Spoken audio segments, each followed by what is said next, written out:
70세에 다시 결혼했습니다. 외로움이 두려워서 내린 선택이었습니다. 그런데 함께 살기 시작한 지 2주밖에 지나지 않았을 때 그가 아무렇지 않게 말했습니다. 노년에 재혼해서 우리가 된다는 건 정말 안전한 선택일까요? 남편이 세상을 떠난 지 7년이 지났습니다. 7년. 그 시간이 길다고 느껴질 때도 있었고, 어떤 날은 그저 하루하루가 이어진 것 뿐이라고 생각했습니다. 그동안 저는 혼자 사는 삶에 익숙해졌다고 믿었습니다. 아침에 일어나면 제일 먼저 라디오를 켰습니다. 볼륨은 늘 같은 위치, 7시 정각에 흘러나오는 뉴스 소리가 혼잣말처럼 집안을 채워주었습니다. 오늘 날씨는 맑겠습니다. 미세먼지 농도는 보통입니다. 그 말들이 마치 누군가 저에게 말을 거는 것처럼 느껴졌습니다. 저녁이면 반찬을 한두 가지만 꺼내 작은 식탁 앞에 앉았습니다. 김치 한 접시, 나물 한 가지면 충분했습니다. 누군가와 마주 앉지 않아도 식사는 늘 제 몫이었습니다. 처음 1년은 힘들었습니다. 빈 식탁이 너무 넓게 느껴졌고 밥을 먹다가도 눈물이 났습니다. 하지만 2년, 3년이 지나며 저는 적응했습니다. 아니, 적응했다고 믿었습니다. 외롭지 않다고 말해왔습니다. 친구들에게도 가끔 전화하는 딸에게도 늘 같은 대답을 했습니다. 나 괜찮아. 혼자도 잘 살아. 적어도 그렇게 믿고 싶었습니다. 하지만 밤이 되면 이야기가 달라졌습니다. 불을 끄고 누우면 집이 너무 넓게 느껴졌습니다. 침대 한쪽은 늘 비어 있었고 천장을 보며 누워 있으면 숨소리밖에 들리지 않았습니다. 제 숨소리만. 가끔은 텔레비전을 켜두고 잤습니다. 드라마 소리가 들려야 집이 덜 넓게 느껴졌습니다. 그런 생활을 7년이나 했습니다. 어느 날 거울을 보다가 깨달았습니다.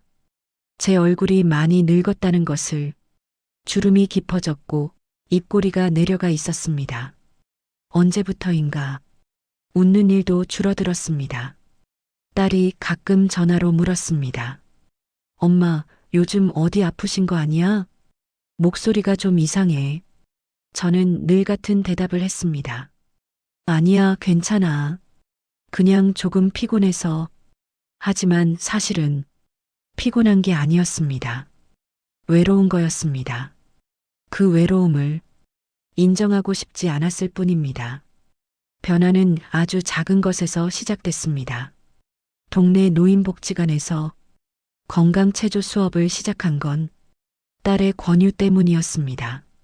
엄마, 집에만 계시지 말고 밖에 나가서 사람들 좀 만나봐요. 그게 건강에도 좋대요. 처음엔 가기 싫었습니다. 낯선 사람들과 어울리는 것도 부담스러웠고 체조 같은 것도 별로 하고 싶지 않았습니다. 하지만 딸이 계속 말하니 한번 가보기로 했습니다. 첫 수업은 어색했습니다. 다들 서로 아는 사람들끼리 모여 있었고 저는 구석에 서서 동작을 따라하는 척만 했습니다. 하지만 몇 주가 지나며 조금씩 익숙해졌습니다. 수업이 끝나면 다 같이 물을 마시며 쉬는 시간이 있었는데 그때 몇몇 분들과 짧은 인사를 나누게 됐습니다. 그를 만난 건 그때였습니다. 건강체조 수업이 끝나고 물을 마시며 쉬는 시간이었습니다.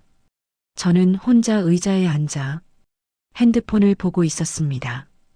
그가 제 옆에 앉으며 먼저 말을 걸었습니다. 라디오 자주 들으십니까? 갑작스러운 질문이었습니다. 저는 고개를 들어 그를 봤습니다. 70대 초반으로 보이는 남자였습니다. 깔끔하게 빗어넘긴 머리, 단정한 옷차림, 그리고 온화한 미소. 내 아침마다 듣습니다. 제가 조심스럽게 대답하자 그가 웃으며 말했습니다. 저도요. 아침 7시 뉴스가 제일 좋더라고요. 혼자 있어도 누가 옆에서 말해주는 것 같아서요. 그 말이 이상하게도 오래 남았습니다. 혼자 있어도 누가 옆에서 말해주는 것 같아서 그 문장 속에 제 지난 7년이 다 들어있는 것 같았습니다. 그날 이후로 체조 수업이 끝나면 그와 조금씩 이야기를 나누게 됐습니다. 손주 이야기, 병원 이야기, 요즘 물가가 너무 올랐다는 이야기까지 특별한 말은 없었습니다. 그저 일상적인 대화였습니다. 그런데 집에 돌아오면 이상하게 마음이 가벼웠습니다.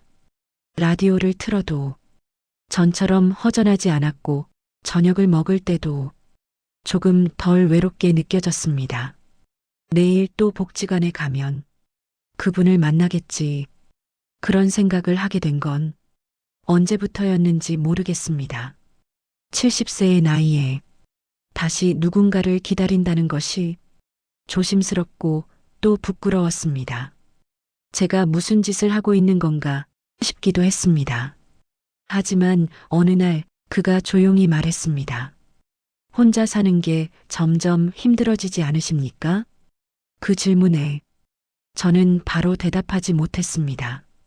힘들다고 말하면 제가 약해 보일 것 같았고 그렇다고 괜찮다고 말하기엔 너무 힘든 게 사실이었습니다.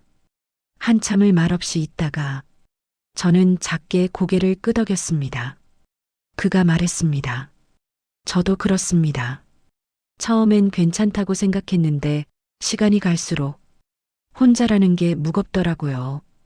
그날 우리는 오래 이야기를 나눴습니다. 그는 5년 전에 아내를 잃었다고 했습니다. 자녀는 둘이 있는데 다들 바빠서 자주 보지 못한다고 했습니다. 저와 비슷했습니다. 그날 이후로 우리는 자주 만났습니다. 복지관 수업이 없는 날에도 공원을 산책하거나 동네 카페에서 차를 마셨습니다. 재혼 이야기는 생각보다 빠르게 나왔습니다. 서로 병원에 동행하고 비 오는 날 우산을 함께 쓰고 아플 때 죽을 끓여주며 자연스럽게 미래 이야기를 하게 됐습니다. 어느 날 그가 말했습니다. 우리 이렇게 계속 만나기보다는 함께 사는 게 어떨까요? 그 말을 들었을 때 심장이 빠르게 뛰었습니다. 70세에도 이런 감정이 있다는 게 신기했습니다. 하지만 동시에 두려움도 밀려왔습니다. 내가 또 누군가와 산다는 게 과연 가능할까? 7년을 혼자 살았는데 다시 적응할 수 있을까?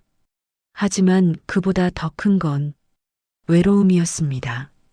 혼자 사는 게 점점 더 무거워지고 있었습니다.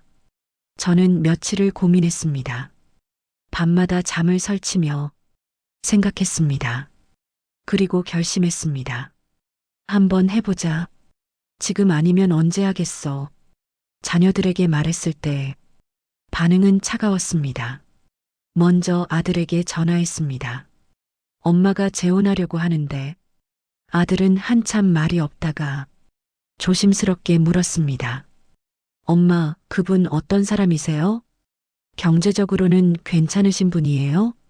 그 질문이 마음에 걸렸습니다. 아들이 제 행복보다 다른 걱정을 먼저 하는 것 같았습니다. 그런 거 따지려고 만나는 거 아니야.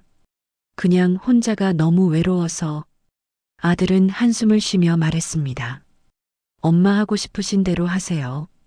근데 조심하셔야 해요. 요즘 노인들 노리는 사람 많대요. 딸에게 말했을 때는 더 직접적이었습니다. 엄마, 지금 나이에 왜요? 괜히 마음고생만 늘어요. 혼자 편하게 사시면 안 돼요? 딸은 끝까지 반대했습니다. 엄마, 솔직히 말씀드릴게요. 엄마 재산 때문에 걱정돼요. 그분 자식들은 뭐래요? 혹시 엄마 재산 노리는 거 아니에요? 재산 이야기가 나온 순간 저는 기분이 상했습니다.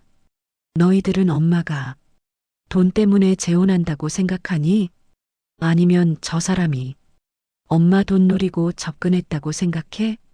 딸은 말했습니다. 그런 게 아니라 엄마를 걱정하는 거예요. 나중에 문제 생기면 엄마가 힘드실까 봐요. 그 말에 저는 아무 대꾸도 하지 못했습니다. 딸의 걱정이 틀린 건 아니었습니다. 실제로 주변에서 황혼 재혼 후 재산 문제로 힘들어하는 사람들 이야기를 많이 들었습니다. 하지만 제 상황은 다르다고 믿고 싶었습니다. 그날 밤 저는 혼자 앉아 오래 생각했습니다. 아이들 말이 맞는 걸까? 내가 너무 성급하게 결정하는 걸까? 하지만 결국 제 결론은 같았습니다. 저는 말했습니다. 돈 때문 아니야. 그냥 혼자 너무 길었어. 그 말이 제 자신에게 하는 말 같았습니다. 딸은 더 이상 말하지 않았습니다. 하지만 표정에서 이미 모든 걱정을 읽을 수 있었습니다. 결혼식은 소박하게 했습니다. 사진도 남기지 않았습니다. 동네 식당에서 가까운 지인 몇 명만 모아 식사 한 끼로 충분하다고 생각했습니다. 자녀들은 오지 않았습니다. 아들은 바빠서, 딸은 아직 마음의 정리가 안 됐다며 참석하지 않았습니다. 그 자리에 아이들이 없다는 게 조금 서운했지만 어쩔 수 없었습니다. 시간이 지나면 이해하겠지. 저는 그렇게 믿었습니다. 그리고 재혼 2주가 지났습니다. 처음 며칠은 모든 것이 괜찮았습니다. 아침에 누군가와 인사를 나누고 같이 밥을 먹고 함께 병원에 가는 일상이 오히려 안정적으로 느껴졌습니다. 역시 혼자보단 낫구나. 그렇게 생각했습니다. 하지만 조금씩 작은 것들이 눈에 들어오기 시작했습니다. 첫 번째는 아침 라디오 소리였습니다. 저는 7년 동안 매일 아침 7시에 늘 같은 볼륨으로 라디오를 들었습니다. 그게 제 하루의 시작이었습니다. 재혼 3일째 되는 날, 저는 평소처럼 라디오를 켰습니다. 볼륨은 늘 듣던 위치. 그런데 그가 말했습니다. 조금만 줄이면 안 될까요? 좀 시끄러워서요. 저는 조금 놀랐습니다. 7년 동안 늘 듣던 볼륨이었는데 시끄럽다는 생각은 한 번도 해본 적이 없었습니다. 아, 네. 저는 바로 줄였습니다. 그 다음 날도 라디오 볼륨은 점점 작아졌습니다. 어느 날은 아예 들리지 않을 정도로 작아져서 라디오를 켠 의미가 없었습니다. 결국 저는 라디오를 끄고 말았습니다. 두 번째는 설거지하는 방식이었습니다. 저는 늘 설거지를 간단하게 했습니다. 그릇을 물로 헹구고 수세미로 한번 닦으면 그걸로 충분했습니다. 그런데 그가 제가 닦아놓은 그릇을 다시 씻는 일이 잦아졌습니다. 왜요? 제가 잘못 닦았어요? 그가 말했습니다. 아니요, 습관이라 그렇습니다. 저는 좀 더 깨끗하게 닦는 게 익숙해서요. 그 말이 마음에 오래 남았습니다. 제가 설거지를 더럽게 한다는 건가? 물론 그가 그런 뜻으로 말한 건 아니었을 겁니다. 하지만 그 말이 자꾸 마음에 걸렸습니다. 세 번째는 텔레비전이었습니다. 저는 저녁에 드라마 보는 걸 좋아했습니다. 특히 일일 드라마를 매일 챙겨봤습니다. 그런데 그는 뉴스를 보고 싶어 했습니다. 오늘 저녁 뉴스 좀 봐도 될까요? 처음엔 괜찮다고 했습니다. 하루 정도 안 봐도 괜찮으니까요. 하지만 그 다음 날도 뉴스를 보자고 했습니다. 결국 저는 제가 좋아하는 드라마를 한 번도 보지 못했습니다. 네 번째는 잠자는 시간이었습니다. 저는 밤 11시쯤 자는 게 익숙했습니다. 늦게까지 텔레비전을 보다가 자는 게 제 스타일이었습니다. 하지만 그는 밤 9시면 자야 한다고 했습니다. 일찍 자고 일찍 일어나는 게 건강에 좋습니다. 맞는 말이었습니다. 하지만 저는 아직 9시에 잘 준비가 되지 않았습니다. 그래도 그가 먼저 누우면 저도 불을 끄고 누워야 했습니다. 불을 켜고 텔레비전을 보면 그가 잠을 못 자니까요. 결국 저는 매일 밤 9시에 억지로 눈을 감게 됐습니다. 이 모든 것들이 하나하나는 작은 일이었습니다. 라디오 볼륨, 설거지 방식, 텔레비전 채널, 잠자는 시간. 누가 봐도 사소한 일들이었습니다. 하지만 그 사소한 것들이 매일 쌓이니 점점 무거워졌습니다. 그리고 문제가 된 그 말은 아주 아무렇지 않게 나왔습니다. 재혼 2주째 되는 날이었습니다. 공과금 고지서를 보며 그가 말했습니다. 이제는 우리 돈이니까 한꺼번에 관리하는 게 낫지 않겠습니까?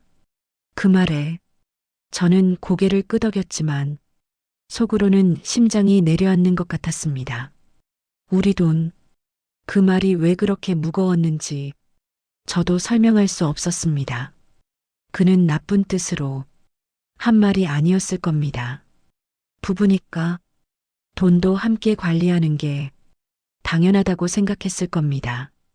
하지만 저는 그 말이 무서웠습니다. 7년 동안 혼자 관리해온 돈, 남편이 돌아가신 후 제가 아껴 모은 돈, 딸에게 물려주려고 조금씩 저축한 돈, 그 돈이 우리 돈이 되는 게 왠지 두려웠습니다. 그날 밤 잠을 잘 이루지 못했습니다. 혼자 살 때는 돈은 늘 제 책임이었습니다. 쓰는 것도 남기는 것도 제가 결정했습니다. 누구한테 물어볼 필요도 없었고 누구한테 설명할 필요도 없었습니다. 하지만 이제는 모든 것이 우리가 되었습니다. 우리 집, 우리 돈, 우리 생활, 그 우리라는 단어가 생각보다 무거웠습니다.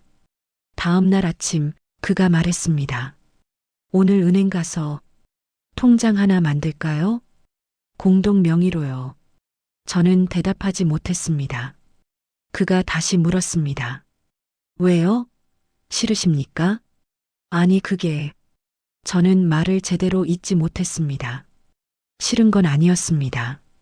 하지만 편하지도 않았습니다. 그가 말했습니다. 부부인데 돈을 따로 관리하면 이상하지 않습니까? 맞는 말이었습니다. 부부라면 돈을 함께 관리하는 게 당연한 일이었습니다. 하지만 저는 60대 후반부터 70세까지 온전히 혼자 살아온 사람이었습니다. 모든 결정을 제가 했고 모든 책임도 제가 졌습니다. 그런데 이제 누군가와 상의해야 하고 누군가의 동의를 구해야 한다는 게 익숙하지 않았습니다. 결국 저는 공동 통장을 만들었습니다. 하지만 마음 한구석은 계속 불편했습니다. 딸에게 전화를 걸었습니다. 처음엔 말하지 않으려 했습니다. 괜히 걱정만 시킬까봐 참고 싶었습니다. 하지만 결국 이야기를 꺼냈습니다. 요즘 좀 힘들어. 딸이 물었습니다. 무슨 일 있어요? 아니 그냥 생활이 생각보다 불편해서. 딸은 한참 말이 없다가 조심스럽게 물었습니다. 그분이 엄마한테 뭐라고 하세요? 아니야. 나쁘게 하는 건 아니야. 그냥 작은 것들이 자꾸 신경 쓰여서. 저는 라디오 이야기, 설거지 이야기, 텔레비전 이야기를 했습니다. 그리고 마지막으로 우리 돈이라는 말 이야기도 했습니다. 딸이 말했습니다. 엄마, 그게 다 정상이에요. 재혼하면 다 그래요. 서로 맞춰가는 시간이 필요한 거예요. 그런가? 네. 근데 엄마, 돈 문제는 조심하세요. 재혼했다고 해서 엄마 재산을 다 공유할 필요는 없어요. 엄마는 엄마 통장 따로 관리하세요. 딸의 말이 조금 위로가 됐습니다. 하지만 동시에 더 혼란스러웠습니다. 엄마가 이상한 걸까? 딸은 한참 말을 하지 않다가 조심스럽게 말했습니다. 엄마가 이상한 게 아니라 그냥 엄마 인생이니까 엄마가 불안하면 그게 답이야.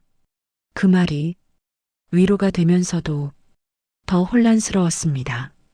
재혼이 잘못된 선택이었을까요? 아니면 아직 서로를 알아가는 과정일까요? 혼자였을 때의 자유와 함께하는 안정 사이에서 저는 매일 저울질을 합니다. 라디오를 다시 크게 틀어볼까 생각하다가도 괜히 말이 생길까봐 손을 멈춥니다. 드라마를 보고 싶다고 말해볼까 하다가도 그가 뉴스를 보고 싶어 할 것 같아 입을 다뭅니다. 밤 11시까지 텔레비전을 보고 싶지만 그가 먼저 자니까 저도 억지로 눈을 감습니다. 이게 부부라는 건지 아니면 제가 너무 예민한 건지 알 수 없습니다. 어느 날 거울을 보며 혼잣말을 했습니다. 그래도 혼자보단 낫지 않니? 하지만 대답은 쉽게 나오지 않았습니다. 정말 혼자보다 나은 걸까요? 혼자 살 때는 외로웠지만 자유로웠습니다. 라디오도 마음껏 들을 수 있었고, 드라마도 보고 싶을 때 볼 수 있었고, 잠도 자고 싶을 때 잘 수 있었습니다. 하지만 지금은 누군가 옆에 있지만 숨이 막힙니다. 이 이야기는 누군가를 탓하기 위한 것이 아닙니다. 그가 나쁘다는 생각은 들지 않습니다. 오히려 너무 자연스러워서 더 무서웠습니다. 이 나이에 다시 설명해야 하는 삶, 다시 조율해야 하는 일상, 노년의 재혼이 늘 행복하거나 늘 불행한 것도 아니라는 그 중간의 이야기입니다. 70세의 나이에 다시 우리가 되는 일은 생각보다 많은 용기를 요구합니다. 그리고 많은 희생도 요구합니다. 라디오 볼륨, 설거지 방식, 텔레비전 채널, 잠자는 시간, 그리고 돈. 이 모든 것이 이제는 혼자 결정할 수 없습니다. 매번 상의해야 하고 매번 조율해야 합니다. 그게 부부라는 거라고 누군가는 말할지도 모릅니다. 하지만 7년을 혼자 살아온 사람에게 그 조율이 생각보다 힘든 일입니다.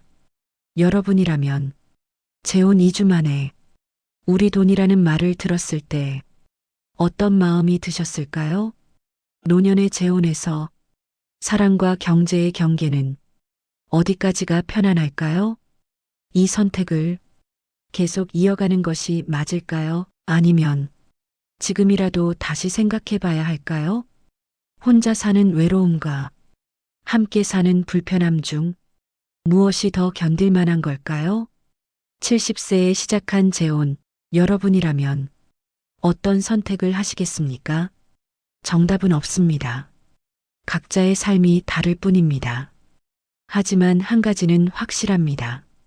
노년의 재혼은 단순히 외로움을 해결하는 방법이 아니라는 것. 그것은 또 다른 삶의 시작이고 또 다른 적응의 과정이며 또 다른 희생을 요구하는 선택이라는 것입니다. 저는 아직 답을 찾지 못했습니다. 매일 아침 일어나면 라디오를 켤까 말까 고민합니다. 매일 저녁이면 드라마를 보고 싶다고 말할까 말까 고민합니다. 그리고 매일 밤 잠들기 전에 혼잣말을 합니다. 그래도 혼자보단 낫지 않을까? 하지만 대답은 여전히 나오지 않습니다. 어쩌면 평생 이 질문을 안고 살아가야 할지도 모릅니다. 여러분은 어떻게 생각하십니까?